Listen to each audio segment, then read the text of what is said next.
Next, we have a spotlight keynote by our speaker, Sharyn Lever, Chief Research Officer, Forrester. Sharyn leads Forrester's research organization. She oversees the analyst executive partner and analytics teams responsible for creating Forrester's courageous and objective research frameworks and tools that help executives and functional leaders.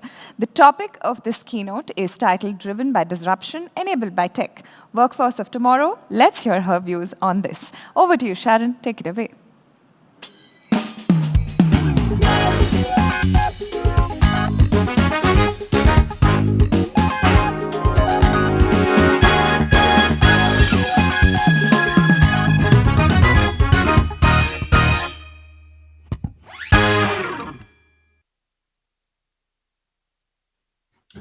Thanks so much for the introduction. And I am thrilled to be spending the next 15 minutes with you to talk about one of the biggest areas of disruption coming at us. We've already lived through some of it, and there's a lot more to come, and that is the future of work. Now, before I get too far down the path, what I want to make sure that we all are understanding is that while the pandemic fast forwarded us through the future of work a lot faster than we expected, the forces or the trajectory of the future of work was already in place well before the pandemic. So while it accelerated us, it wasn't the only thing happening or the only reason we started moving into the future of work. Now, to paint this picture, if you will, come back a couple years with me to 2019, when at the end of 2019, our research team at Forrester that focuses on all things employee experience and future of work, they were working on a really big report and a big research project that we had no idea was going to be so relevant so fast. So the team was working on a project where we identified 4 shocks, and I'm going to come back to that word in a little bit because it's an important word, but 4 shocks that would really spark a new trajectory in terms of the way work gets done, the who, the what, the where of work. The first was systemic risk, things like climate change, but also global pandemics, who knew? Robots and automation, clearly a big impact on the future of work. A deluge of employee data, which we've typically not had, but seems to be making a big impact on where we go with work. And then finally, employee power. If you think about it, very similar to the power of consumers or the power of customers, we believe that employees were building more power and would have more influence on the future of how we work. So, of course, then we published early in 2020 and the pandemic hit all of us.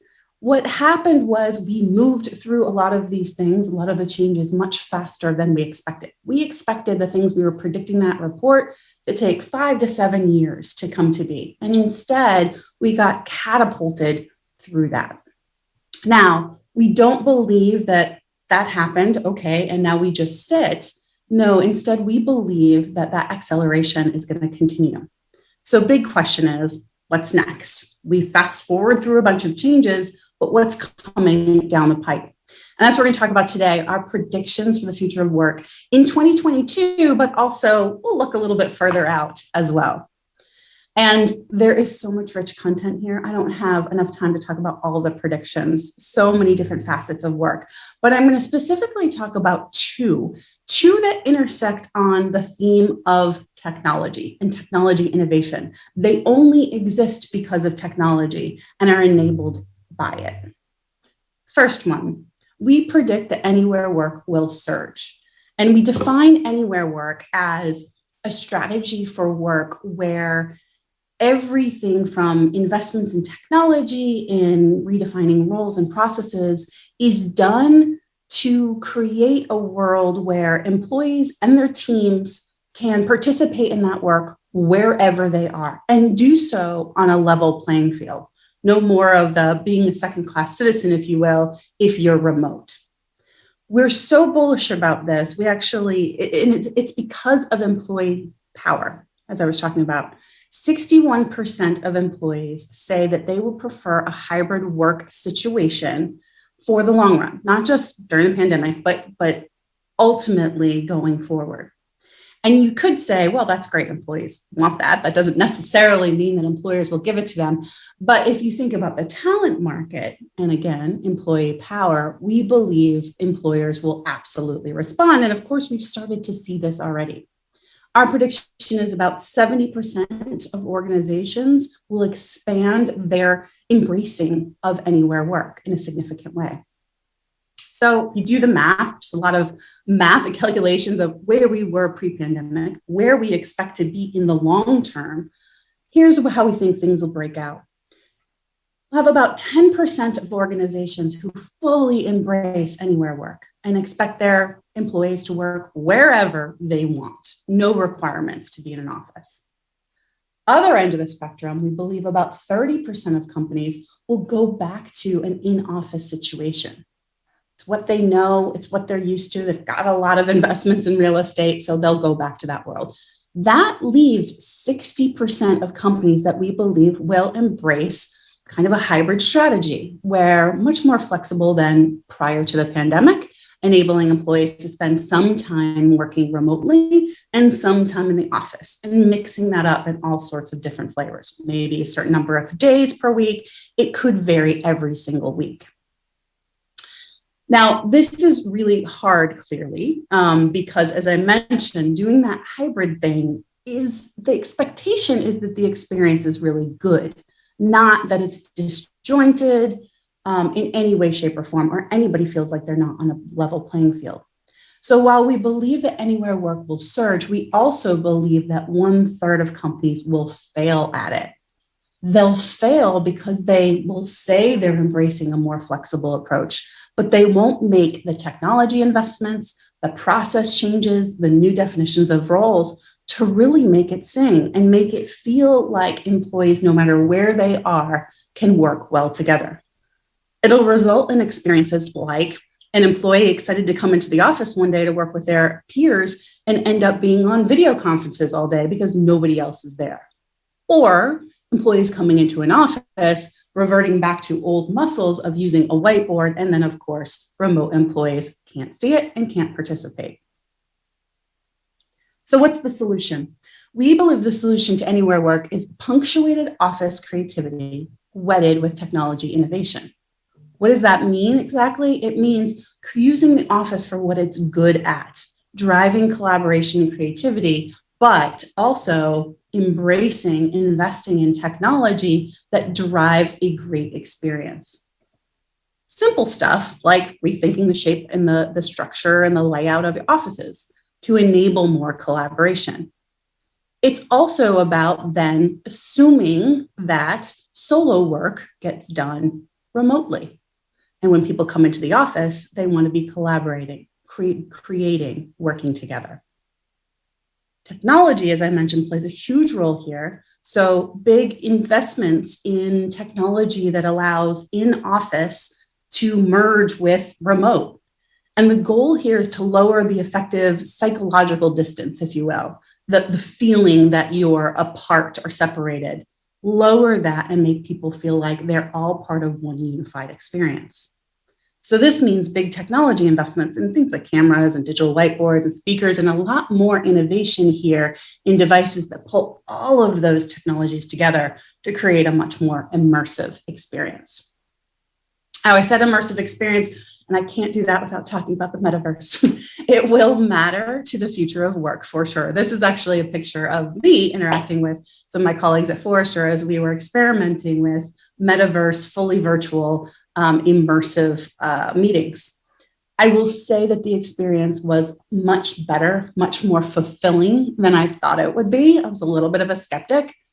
On the other hand, we haven't necessarily then been doing a ton of meetings in the metaverse. So our take on this one is it's going to matter.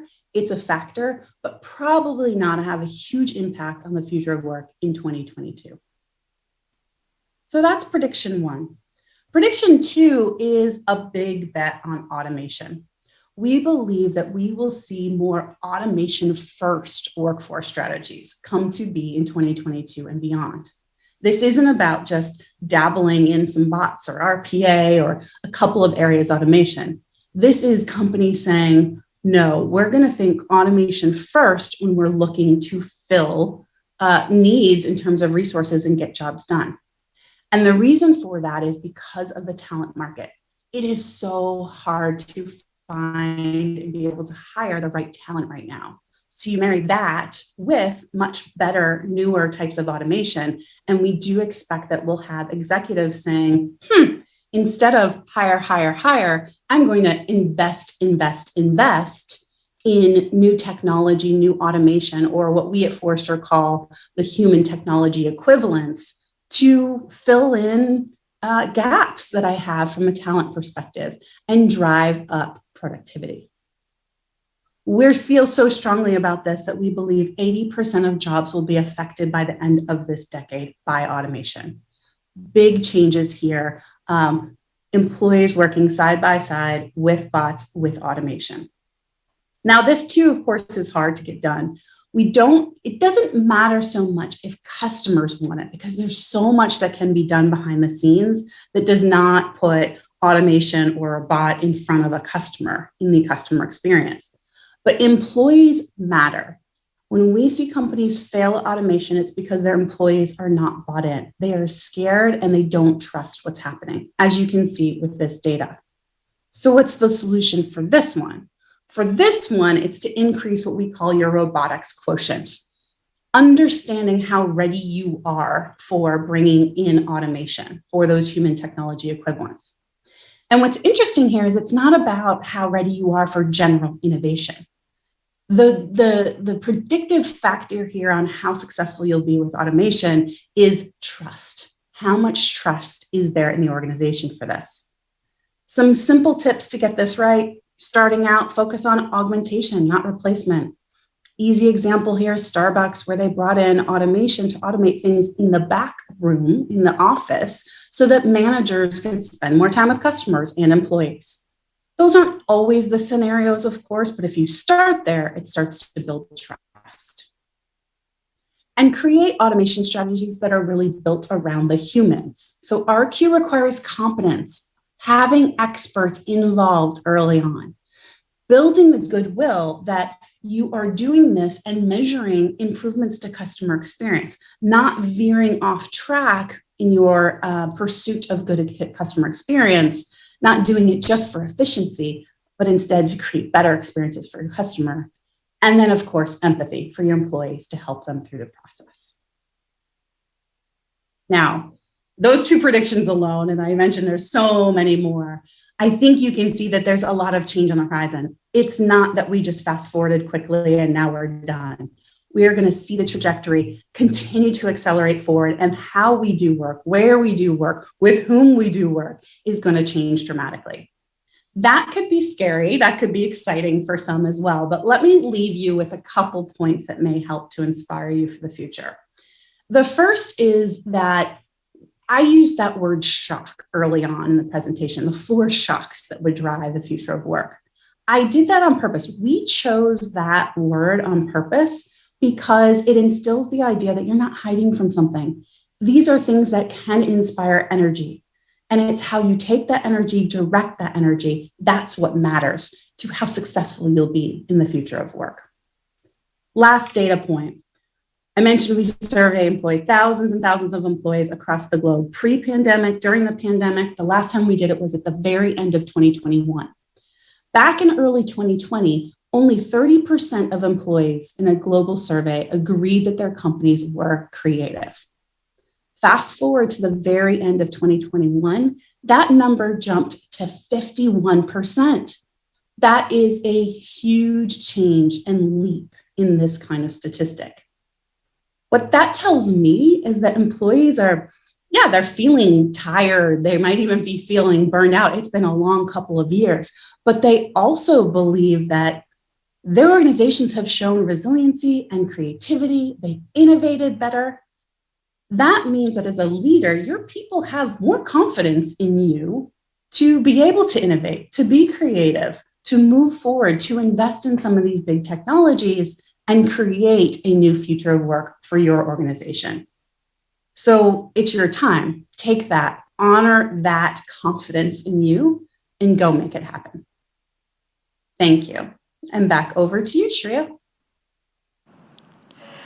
Oh my God, take that energy, honor it, and that energy is going to drive you in the direction that you need to be positioned at. Thank you, Sharyn, for those thoughts on tech-able workforce and the disruptions that will come about in the workforces of tomorrow.